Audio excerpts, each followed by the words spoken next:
Vote প্রচারে Trinamool supremo মহুয়া মৈত্রের সমর্থনে কৃষ্ণনগরে প্রথম সভা মুখ্যমন্ত্রী মমতা বন্দ্যোপাধ্যায়ের। কৃষ্ণনগরে মহুয়ার সমর্থনে প্রচারে গিয়ে এজেন্সি তোপ তৃণমূল নেত্রীর। জয় নিশ্চিত থাকলে ইডি সিবিআইকে বাংলায় পাঠানো হচ্ছে কেন? বিজেপির বিরুদ্ধে বলায় মহুয়াকে টার্গেট বিজেপির, তোপ মমতা।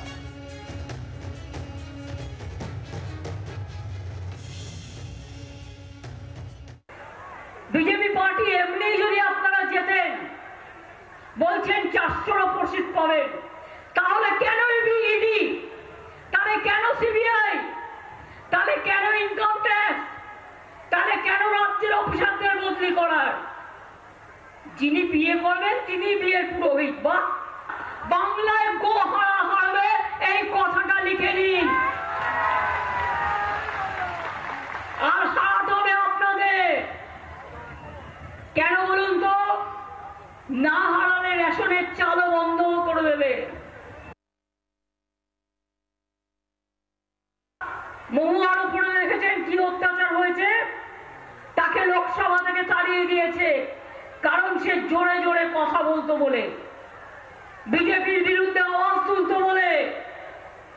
ভোটে দাঁড়াবার পরেও তার বাবা মা বেচারা কিছু জানে না, তাদের বাড়িতে গিয়েও রেড করে এসছে। এবং ওদের কাজ যেমন করে হোক মহুয়াকে হারানো। মহুয়াকেও আপনারা জেতাবেন, রানাঘাটেও জেতাবেন, বাংলায় 42টা সিটেই তৃণমূল কংগ্রেসকে জেতাবেন। তার কারণ আপনাদের স্বার্থে। সাধারণ মানুষের স্বার্থেই মহুয়া মৈত্রকে জেতাতে হবে, এমনটাই দাবি তৃণমূল নেত্রী মমতা বন্দ্যোপাধ্যায়ের। এবং সেই জায়গায় দাঁড়িয়ে বিজেপির এইখানে বাংলায় ভালো রেজাল্ট করবে না, এটা দাবি তার। এবং সেই জায়গায় দাঁড়িয়ে মুখ্যমন্ত্রী মমতা বন্দ্যোপাধ্যায় তিনি জানাচ্ছেন যে যদি বিজেপি জয় নিয়ে এত নিশ্চিত থাকে তাহলে বাংলায় কেন ইডি সিবিআই?